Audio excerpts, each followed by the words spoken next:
Welcome to top 9 news on TV9 Neelima. దేశాన్ని ముంచెత్తుతున్న non stop rains, ఉగ్రరూపం దాల్చిన గోదారమ్మ ఎలాంటి పరిస్థితినైనా ఎదుర్కొనేందుకు సిద్ధమన్న సీఎం కేసీఆర్. మరో 2 రోజులు భారీ వర్షాలు తప్పవంటూ వాతావరణ శాఖ వార్నింగ్. ఇలాంటి టాప్ 9 వర్షాలకు సంబంధించిన వార్తలు ఇప్పుడు చూద్దాం. 4 రోజులుగా కురుస్తున్న వర్షాలతో తెలుగు రాష్ట్రాలు తడిసి ముద్దవుతున్నాయి. ఎడతెరిపి లేకుండా కురుస్తున్న వానలకి జనజీవనం అస్తవ్యస్తమైంది. ఇప్పటికే రికార్డు స్థాయిలో కురిసిన వర్షానికి గోదావరి ఉగ్రరూపం దాల్చింది. భద్రాచలం దగ్గర నీటి మట్టం 53 అడుగులకు చేరింది. దీంతో 3వ ప్రమాద హెచ్చరిక జారీ చేశారు. పోటెత్తిన వరదకి భద్రాచలంలో పలు కాలనీలు జలమయమయ్యాయి.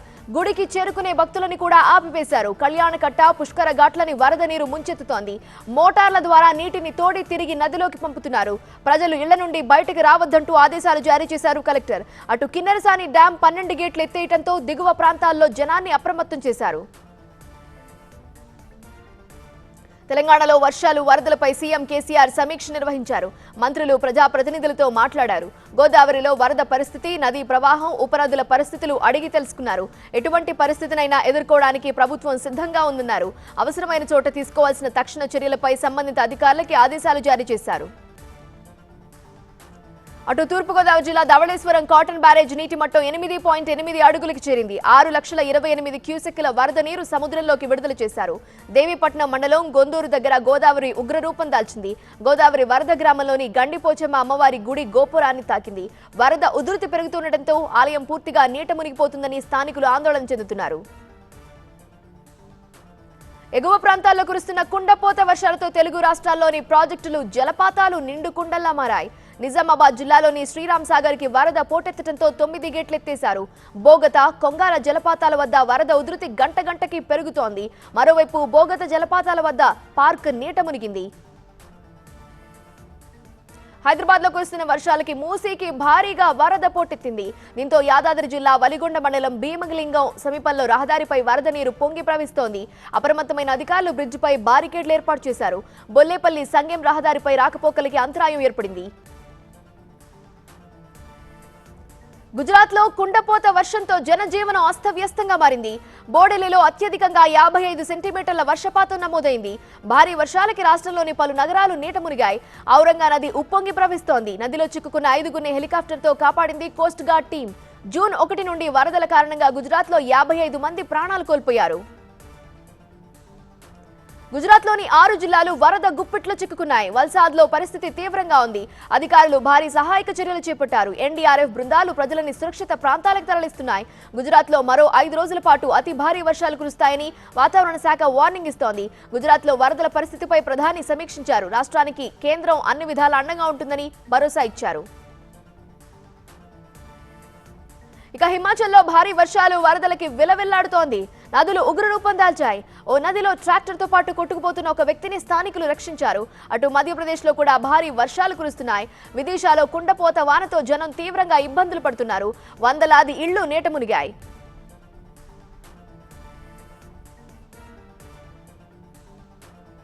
తెలంగాణలో ముందస్తు ఎన్నికలపై సవాళ్ల పర్వం. ముందస్తుకు రెడీ అంటూ సీఎం కేసీఆర్ ప్రకటనపై సై అంటే సై అంటున్న విపక్షాలు. రాష్ట్రపతి అభ్యర్థికి మద్దతుపై ఏపీ బీజేపీ హైకమాండ్ భిన్న స్వరాలు. ఇలాంటి టాప్ 9 ఏపీ టీఎస్ వార్తలు ఇప్పుడు చూద్దాం. తెలంగాణలో మరోసారి ముందస్తు ముచ్చట అగ్గిరాజేసింది. కేసీఆర్ సవాల్కి ప్రతి సవాల్ విసురుతున్నారు బీజేపీ, కాంగ్రెస్ నేతలు. కేసీఆర్ ముందస్తు సవాల్కి సై అన్నారు బండి సంజయ్. కేసీఆర్ మాటలపై మాకు నమ్మకం లేదన్నారు. టీఆర్ఎస్ లోనే ఏక్నాథ్ షిండేలున్నారని, టీఆర్ఎస్ ప్రభుత్వాన్ని పడగొట్టే అవసరం తమకి లేదన్నారు. ఇక బీజేపీపై కౌంటర్ అటాక్ చేస్తున్నారు టీఆర్ఎస్ నేతలు. కేసీఆర్ వెంట నికార్సైన నేతలున్నారని, టీఆర్ఎస్ లో షిండేలు, మొండేలు లేరని ధ్వజమెత్తారు. మంత్రులు తలసాని శ్రీనివాస్ గౌడ్ దమ్ముంటే పార్లమెంట్ ని రద్దు చేయాలని సవాల్ విసిరారు. ఎన్నికలకి కేసీఆర్ ఎప్పుడు భయపడరని, తెలంగాణకి ప్రధాని మోదీ ఏమిచ్చారో చెప్పాలని డిమాండ్ చేశారు.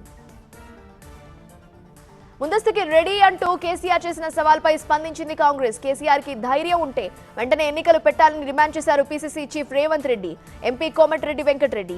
ఇచ్చిన హామీలని తుంగలో తొక్కిన ఘనత కేసీఆర్ది అని విమర్శించారు. ఇక ముందుగా ప్రజలకు ఇచ్చిన హామీలని అమలు చేయాలన్నారు కాంగ్రెస్ నేత MLC Jeevan Reddy. Is of doing business కన్నా పీస్ ఆఫ్ బిజినెస్ చాలా ముఖ్యమన్నారు మంత్రి కేటీఆర్. సంగారెడ్డి జిల్లా పటాన్చెరు సమీపంలో పాసమైలారంలోని ఆస్ట్రియాకి ఆల్ప్లా కంపెనీకి చెందిన మౌల్ షాప్ యూనిట్ ని ప్రారంభించారు.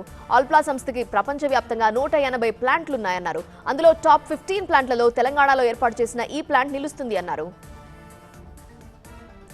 రాష్ట్రపతి అభ్యర్థికి మద్దతు విషయంలో ఏపీ బీజేపీ ఒకలా, ఆ పార్టీ హైకమాండ్ మరోలా వ్యవహరిస్తుండటం పొలిటికల్ గా హాట్ టాపిక్ గా మారింది.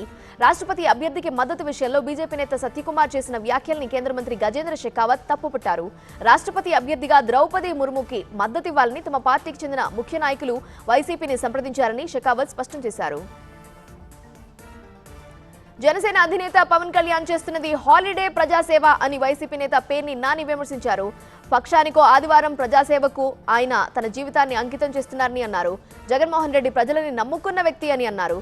రాజకీయ ప్రవచనకారుడైన పవన్ కళ్యాణ్కి మతిమరుపు కూడా ఉందని ఆరోపించారు. కోనసీమలో అంబేద్కర్ పేపర్ ప్లేట్ వివాదంలో విచారణ వేగవంతమైంది. దళితులపై కేసులు బనాయించిన ఎస్ఐ, సిఐని విధుల నుండి తప్పించారు. ఫ్రీ అండ్ ఫెయిర్ ఇన్వెస్టిగేషన్ చేస్తామని డీఐజీ పాల్రాజు హామీ ఇవ్వడంతో ఎమ్మెల్యే జగ్గిరెడ్డి ఆందోళన విరమించారు. కోనసీమ అడిషనల్ ఎస్పీ ఆధ్వర్యంలో ఈ కేసు దర్యాప్తు జరుగుతోంది. టీడీపీ సీనియర్ నేత పీఏసీ చైర్మన్ పయ్యావుల కేశవ్కి ఏపీ సర్కార్ భద్రతని ఉపసంహరించిందన్న ప్రచారం దుమారం రేపింది. దీనిపై ప్రతిపక్ష టీడీపీ తీవ్ర స్థాయిలో మండిపడింది. ఆయనకి భద్రతగా ఉన్న గన్మెన్లు వెళ్లిపోవడంతో రాజకీయంగా ఈ విషయం తీవ్ర చర్చనీయాంశమైంది. కక్ష సాధింపు చర్యల్లో భాగంగానే ప్రభుత్వం భద్రతని ఉపసంహరించిందంటూ టీడీపీ దుమ్మెత్తిపోసింది. టీటీడీ పాలక మండలి కీలక నిర్ణయాలు తీసుకుంది. ఈ ఏడాది శ్రీవారి వార్షిక బ్రహ్మోత్సవాలని అత్యంత వైభవంగా నిర్వహించాలని నిర్ణయించింది. సెప్టెంబర్ 27 నుండి బ్రహ్మోత్సవాలు ప్రారంభం కానుండగా అక్టోబర్ 1న గరుడ సేవ, 5న చక్రస్నానం జరుగుతాయని టీటీడీ చైర్మన్ వైవి సుబ్బారెడ్డి తెలిపారు. బ్రహ్మోత్సవాలకి ఎంతమంది భక్తులు తరలివచ్చినా అసౌకర్యం కలగకుండా ఏర్పాట్లు చేస్తామన్నారు వైవి సుబ్బారెడ్డి.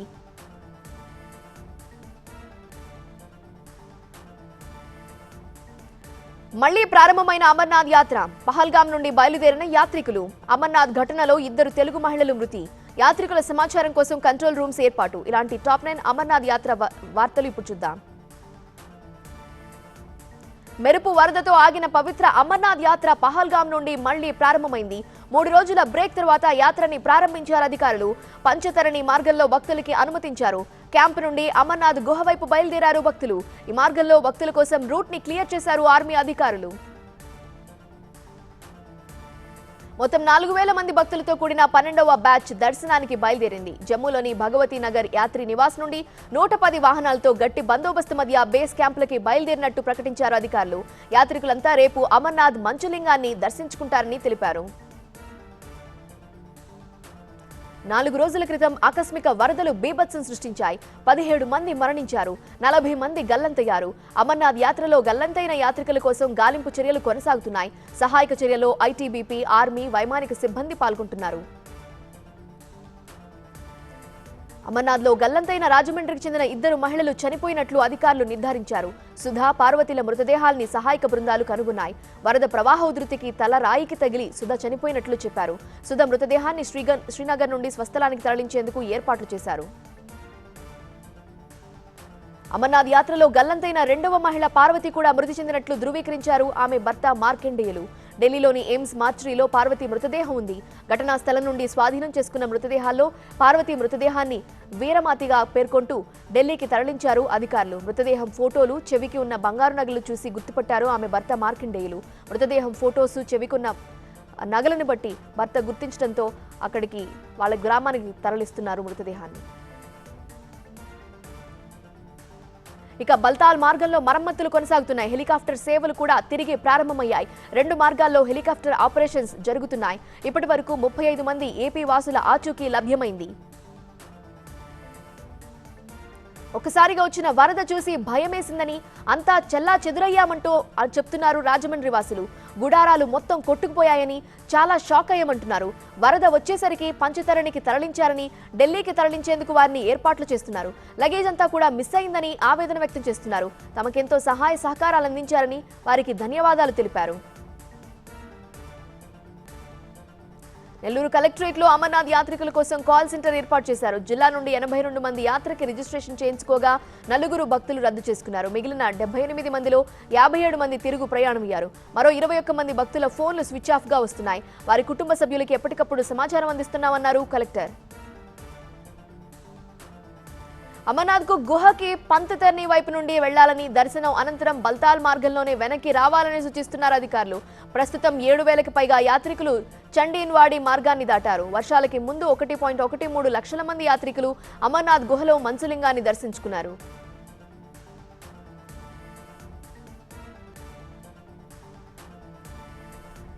తమిళనాడులో అన్నాడీఎంకేలో సంక్షోభం. పార్టీ నుండి పన్నీర్ సెల్వం అవుట్. అన్నాడీఎంకేలో విభేదాలపై శశికళ కీలక వ్యాఖ్యలు. ఇలాంటి టాప్ 9 వార్తలను ఇప్పుడు చూద్దాం. తమిళనాడులో అన్నాడీఎంకే రెండాకులు చీలిపోతున్నాయి. పన్నీర్ సెల్వంని పార్టీ నుండి బహిష్కరిస్తూ తీర్మానాన్ని ఆమోదించారు. ఆయన ప్రాథమిక సభ్యత్వం రద్దు చేయడం సహా కోశాధికారి పదవి నుండి తొలగిస్తున్నట్లు ప్రకటించింది పార్టీ. ఆయన అనుచరులని సైతం బహిష్కరిస్తున్నట్లు స్పష్టం చేసింది. అన్నాడీఎంకే ప్రధాన కార్యదర్శి పదవిని పునరుద్ధరిస్తూ పార్టీ సర్వసభ్య మండలి భేటీలో నిర్ణయం తీసుకున్నారు. పళనిస్వామి తాత్కాలిక ప్రధాన కార్యదర్శిగా వ్యవహరించనున్నారు. 4 నెలల తర్వాత ఎన్నికలు నిర్వహించాలని పళనిస్వామి అధ్యక్షతన జరిగిన సమావేశంలో సభ్యులు నిర్ణయం తీసుకున్నారు. పార్టీ ప్రాథమిక సభ్యత్వం ఉన్నవారు ఓటు వేసి ప్రధాన కార్యదర్శిని ఎన్నుకుంటారు. అన్నాడీఎంకే నుండి బహిష్కరించడంతో పన్నీర్ సెల్వం సహా ఆయన అనుచరులు ఆందోళనకు దిగారు. దీంతో పార్టీ కార్యాలయం వద్ద ఉద్రిక్తత చోటు చేసుకుంది. పోలీసులు వారిని అరెస్ట్ చేశారు. ఇరు వర్గాల ఘర్షణతో అన్నాడీఎంకే కార్యాలయాన్ని పోలీసులు సీల్ చేశారు. ఇరు వర్గాల ఘర్షణలో కొందరు కార్యకర్తలు రాళ్లు రువ్వగా పలువురికి గాయాలయ్యాయి. గాయపడిన వారిని ఆసుపత్రికి తరలించి చికిత్స అందిస్తున్నారు. రాజీవ్ గాంధీ జనరల్ ఆసుపత్రిలో చికిత్స పొందుతున్న తన మద్దతుదారులని పరామర్శించారు పళనిస్వామి. ఇక అంతకుముందు అన్నాడీఎంకే జనరల్ సెక్రటరీగా ఎన్నికైన పళనిస్వామి జయా మెమోరియల్ వద్ద నివాళులర్పించారు. పార్టీ సర్వసభ్య సమావేశాల్లో పాల్గొనేందుకు వచ్చిన మాజీ ముఖ్యమంత్రి పళనిస్వామికి స్వాగతం చెప్పేందుకు పెద్ద సంఖ్యలో ఆయన మద్దతుదారులు అక్కడికి చేరుకున్నారు. మరోవైపు పన్నీర్ సెల్వం సపోర్టర్స్ కూడా నినాదాలు చేయడంతో ఘర్షణ వాతావరణం నెలకొంది. ఇరు వర్గాలు బాహాబాహికి దిగాయి. ఒకరిపై ఒకరు కుర్చీలు విసురుకున్నారు. ఇరు వర్గాల ఘర్షణలో పలు వాహనాలు ధ్వంసమయ్యాయి. అయితే ఈ సమావేశాలని అడ్డుకోవాలంటూ పన్నీర్ సెల్వం వర్గం దాఖలు చేసిన పిటిషన్పై మెడ్రాస్ హైకోర్టు తీర్పిచ్చింది. వ్యాజ్యాన్ని కొట్టేసిన ధర్మాసనం సమావేశాలను యథావిధిగా జరుపుకునేందుకు అనుమతించింది. ఈ నేపథ్యంలో అన్నాడీఎంకే 2 వర్గాల మధ్య తీవ్ర ఉద్రిక్తత తలెత్తింది. అన్నాడీఎంకే కార్యాలయాన్ని సీజ్ చేయడంపై పళనిస్వామి మండిపడుతున్నారు. సీఎం స్టాలిన్ తో పన్నీర్ సెల్వం కుమ్మక్కయ్యారని ఆయన ఆరోపించారు. అన్నాడీఎంకే జనరల్ సెక్రటరీగా ఇక పార్టీలో తానే సుప్రీం అంటున్నారు పళని. పార్టీ ప్రధాన కార్యదర్శి ఎన్నుకున్న కార్యకర్తలకు ఆయన ధన్యవాదాలు తెలిపారు. జయలలిత మృతి తర్వాత పార్టీలో కొనసాగుతున్న ద్వంద్వ నాయకత్వ విధానాన్ని సమావేశంలో రద్దు చేశారు. పార్టీ కోఆర్డినేటర్, సంయుక్త కోఆర్డినేటర్ పోస్టులని క్యాన్సిల్ చేశారు. అయితే అన్నాడీఎంకే నుండి తనని బహిష్కరించే అధికారం పళనికి లేదన్నారు పన్నీర్ సెల్వం. అన్నాడీఎంకే పార్టీకి తాను కోశాధికారినని, తానే పళనిస్వామిని పార్టీ నుండి బహిష్కరిస్తున్నట్లు చెప్పారు. అన్నాడీఎంకేలో సంక్షోభంపై స్పందించారు శశికళ. ఎంజీఆర్ ఆశయాలని సమాధి చేశారని, డీఎంకేకి వ్యతిరేకంగా ఎంజీఆర్ పార్టీని స్థాపించారన్నారు. పార్టీ జనరల్ సెక్రటరీని కార్యకర్తలు ఎన్నుకోవాలి కానీ అన్నాడీఎంకేలో ఆ పరిస్థితి ఇప్పుడు లేదన్నారు చిన్నమ్మ.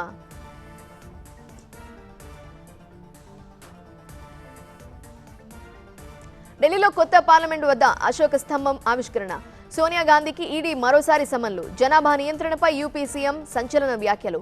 ఖాళీ డాక్యుమెంటరీ డైరెక్టర్ లీనాకి చిక్కులు. ఇలాంటి టాప్ 9 నేషనల్ న్యూస్ ఇప్పుడు చూద్దాం. ఢిల్లీలో కొత్త పార్లమెంట్ భవనంపై అశోక స్తంభాన్ని ఆవిష్కరించారు ప్రధాని మోదీ. ఈ కార్యక్రమానికి లోక్సభ స్పీకర్ ఓం బిర్లాతో పాటు పలువురు ఎంపీలు హాజరయ్యారు. కొత్త పార్లమెంట్ భవనం నిర్మాణ పనులని పరిశీలించారు మోదీ. ఇంజనీర్లతో మాట్లాడారు మోదీ. కొత్త పార్లమెంట్ భవన నిర్మాణం భారత్కి గర్వకారణమన్నారు. కాంగ్రెస్ అధినేత్రి సోనియా గాంధీకి ఈడీ సమన్లు జారీ చేసింది. నేషనల్ హెరాల్డ్ కి సంబంధించిన మనీ లాండరింగ్ కేసులో ఈ నెల 21న విచారణకి హాజరు కావాలని కోరింది. అయితే కరోనా బారిన పడి కోలుకున్న సోనియా తనకి కొన్ని రోజుల పాటు ఈడీ ఎదుట హాజరు కాలేనని చెప్పడంతో అందుకు ఈడీ అంగీకరించింది. ఇదే కేసులో కాంగ్రెస్ నేత రాహుల్ గాంధీని దర్యాప్తు సంస్థ 50 గంటల పాటు ప్రశ్నించింది. మహారాష్ట్ర మాజీ సీఎం ఉద్ధవ్ ఠాక్రేకి సుప్రీంకోర్టులో ఉపశమనం లభించింది. శివసేన ఠాక్రే వర్గానికి చెందిన 15 మంది ఎమ్మెల్యేలపై అనర్హత అంశంపై దాఖలు చేసిన పిటిషన్పై స్పందించిన సుప్రీం వారిపై ఎలాంటి చర్యలు తీసుకోవద్దని ఆదేశించింది. మరోవైపు శివసేన ఎంపీలతో ఉద్ధవ్ ఠాక్రే భేటీ అయ్యారు. తనకి మద్దతుగా నిలిచిన శివసేన ఎమ్మెల్యేలకి ధన్యవాదాలు చెప్పారు ఉద్ధవ్. బీజేపీపై విమర్శలు గుప్పించారు కర్ణాటక మాజీ సీఎం సిద్ధరామయ్య. ప్రతి రాష్ట్రంలో బీజేపీ ఆపరేషన్ కమల్ చేపట్టిందని ఆరోపించారు. ఒక్కొక్క ఎమ్మెల్యేకి 50 కోట్ల రూపాయలు ఇస్తోందని, అన్ని రాష్ట్రాల్లో ఎమ్మెల్యేలని కొనుగోలు చేస్తున్నారని ధ్వజమెత్తారు. కానీ కర్ణాటకలో బీజేపీ ప్రయత్నాలు నెరవేరవన్నారు. బీహార్ మాజీ ముఖ్యమంత్రి ఆర్జేడీ అధినేత లాలూ ప్రసాద్ యాదవ్ కోలుకుంటున్నారు. ప్రస్తుతం ఆయన ఆరోగ్యం చాలా మెరుగుపడిందని, కిడ్నీ సంబంధిత సమస్యలున్నాయని ఆయన తనయ్య మిసా భారతి తెలిపారు. వైద్యులు నిరంతరం పర్యవేక్షిస్తున్నారని, ఐసీయూ నుండి ప్రైవేట్ వార్డుకి తరలించారన్నారు. లాలూ ఈ నెల 3న తన నివాసంలో మెట్లపై నుండి పడిపోయారు. ఆ తర్వాత ఆయనని ఎయిమ్స్ కి తరలించారు. చికిత్స పొందుతున్నారు ఆయన. లీనాకి నోటీసులు ఇచ్చారు. ఖాళీ డాక్యుమెంటరీ సినిమా పోస్టర్ వివాదంలో డైరెక్టర్ లీనా చిక్కుల్లో పడుతున్నారు. ఆగస్టు 6న హాజరు కావాలంటూ ఢిల్లీ కోర్టు నోటీసులు జారీ చేసింది. కాళీమాత సిగరెట్ తాగుతున్నట్టుగా పోస్టర్ ని విడుదల చేయడంపై వివాదం రాజుకుంది. హిందువుల మనోభావాలు గాయపరిచిన లీనాని అరెస్ట్ చేయాలంటూ డిమాండ్ చేస్తున్నాయి హిందూ సంఘాలు. డైరెక్టర్ లీనాపై ఢిల్లీలో ఎఫ్ఐఆర్ నమోదైంది. వచ్చే ఏడాది చైనా జనాభాని భారత్ దాటేస్తుంది అని ఐక్యరాజ్యసమితి నివేదికపై రాజకీయ ప్రకంపనలు రేగుతున్నాయి. జనాభా నియంత్రణపై సంచలన వ్యాఖ్యలు చేశారు యూపీ సీఎం యోగి. భారత్లో జనాభాని నియంత్రించకపోతే అరాచకం రాజ్యమేలటం ఖాయమని హెచ్చరించారు. లిక్కర్ కింగ్ విజయ్ మాల్యాకి సుప్రీంకోర్టు షాక్ ఇచ్చింది. కోర్టు ధిక్కార నేరానికి గాను పరారీలో ఉన్న విజయ్ మాల్యాకి 4 ఏళ్ల జైలు శిక్ష, 2000 జరిమానా విధిస్తూ తీర్పిచ్చింది. 2015లో సుప్రీంకోర్టు తీర్పుని ధిక్కరిస్తూ $40 మిలియన్ తన పిల్లలకి ట్రాన్స్ఫర్ చేశాడు మాల్యా. ఆ మొత్తాన్ని 4 మాసాల్లో వడ్డీతో సహా తిరిగి చెల్లించాలని, లేని పక్షంలో ఆస్తుల్ని అటాచ్ చేయాల్సి వస్తుందని అత్యున్నత న్యాయస్థానం హెచ్చరించింది. గ్యాంగ్స్టర్ అబూ సలీం కేసులో కేంద్రానికి సుప్రీంకోర్టు ఆదేశాలు జారీ చేసింది. 1993 ముంబై పేలుళ్ల కేసులో 25 ఏళ్లు జైలు శిక్ష పూర్తయితే సలీంని విడుదల చేయాలని సూచించింది. పోర్చుగల్ ప్రభుత్వానికి ఇచ్చిన హామీని నిలబెట్టుకోవాలని కేంద్రానికి సుప్రీంకోర్టు ఆదేశాలు జారీ చేసింది.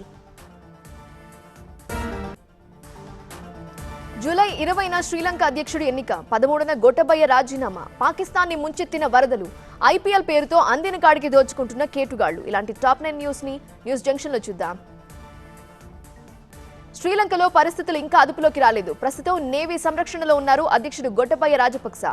ట్రింకోమలి పోర్ట్ సిటీలో ఉన్నట్లు సమాచారం. జూలై 13న అధ్యక్ష పదవికి గోటబయ్య రాజపక్స రాజీనామా చేయనున్నారు. ఆయనతో పాటు మంత్రులు కూడా రాజీనామాకి సిద్ధమవుతున్నారు. ఇక జూలై 20న శ్రీలంక అధ్యక్షుడి ఎన్నిక జరగనుంది. 18న నామినేషన్లు స్వీకరిస్తారు.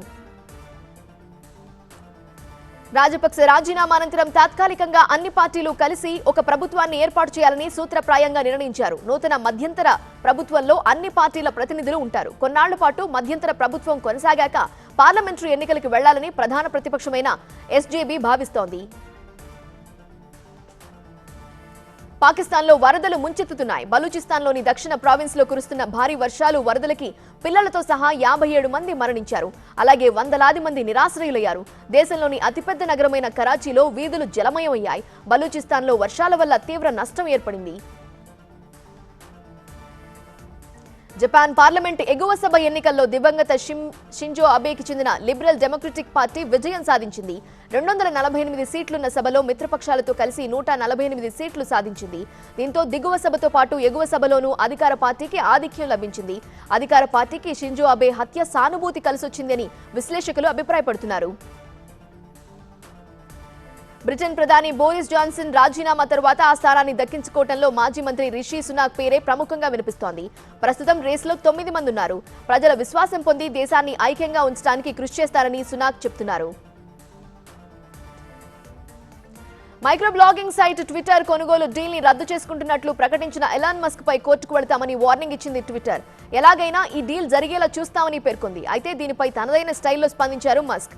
తన అధికారిక ఖాతాలో ఒక గ్రిడ్ ఫోటో షేర్ చేశారు. మొదటి గ్రిడ్ లో అతను నవ్వుతున్న ఫోటో, పక్కనే నేను ట్విట్టర్ కొనలేనని వాళ్ళు అంటున్నారు అంటూ ట్వీట్ చేశారు. అమెరికా కాలిఫోర్నియాలో కార్చిచ్చు చల్లారటం లేదు. ఫైర్ ఫైటర్స్ తీవ్రంగా శ్రమిస్తున్నారు. లేటెస్ట్ టెక్నాలజీతో మంటల్ని ఆర్పేందుకు ప్రయత్నిస్తున్నారు. హెలికాప్టర్లని రంగంలోకి దింపారు. కెమికల్స్ ని చల్లుతూ మంటలు ఆర్పేందుకు ప్రయత్నిస్తున్నారు. ఒక్క ఆటోలో 27 మంది ఎక్కారు. ఉత్తరప్రదేశ్లోని ఫతేపూర్లో ఈ ఘటన జరిగింది. ఈ సమాచారం పోలీసులకు చేరడంతో రోడ్డుపై ఆటో ఆపారు. పోలీస్ అధికారి ఆటోలో ఉన్న వాళ్ళని కిందికి దింపి లెక్క పెట్టారు. అలా లెక్క పెడితే ఆటోలో మొత్తం 27 మంది ఉన్నట్టు తేలింది. ఆటో డ్రైవర్ కి తగిన శిక్ష విధించారు పోలీసులు. 12,000 రూపాయల జరిమానా విధించారు. ఐపీఎల్ కి ప్రపంచ వ్యాప్తంగా ఉన్న క్రేజ్ అంతా ఇంత కాదు. ఈ క్రేజ్ ని ఉపయోగించుకుని కొందరు ఏకంగా ఫేక్ ఐపీఎల్ నిర్వహించి రష్యన్ల నుండి అందిన కాడికి దోచుకున్నారు. గుజరాత్ లోని మొహాన్సా జిల్లా మోలీపూర్ గ్రామానికి చెందిన కొందరు యువకులు తోట పని చేసే కూలీలకి చెన్నై సూపర్ కింగ్స్, ఆర్సీబీ జెర్సీలు తొడిగి మ్యాచ్లు నిర్వహించారు. కామెంటేటర్ల హర్ష బోగ్లే వాయిస్ ని మిమిక్రీ చేసి మరీ కామెంటరీ కూడా చెప్పారు. నిజమైన ఐపీఎల్ మ్యాచ్లని చూస్తున్న అనుభూతి కల్పించారు వాళ్ళు.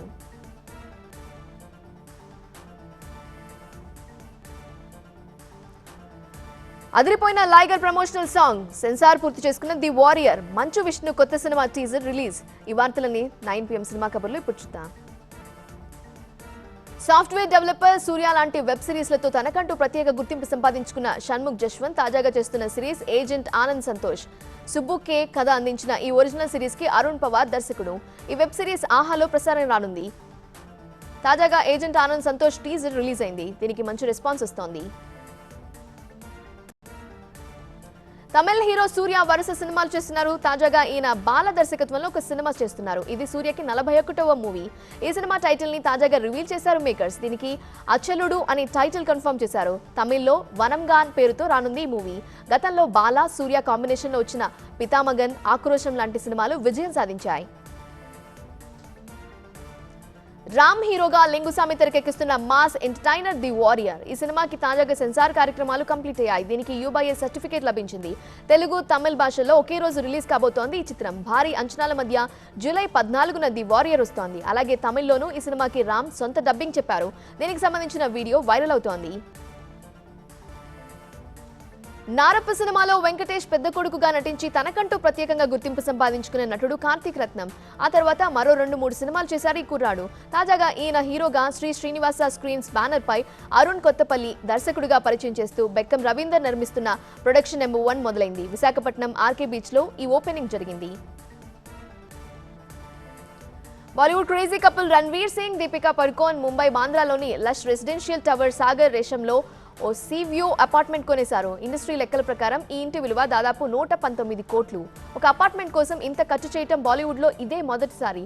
అలాగే ఈ tower Salman Khan Galaxy Apartments, Shahrukh Khan Mannat బంగ్లా మధ్యలో ఉండటం గమనార్హం. ఖాన్స్ మధ్యలోనే ఖతర్నాక్ అపార్ట్మెంట్ తీసుకున్నారు అంటున్నారు నెటిజన్స్.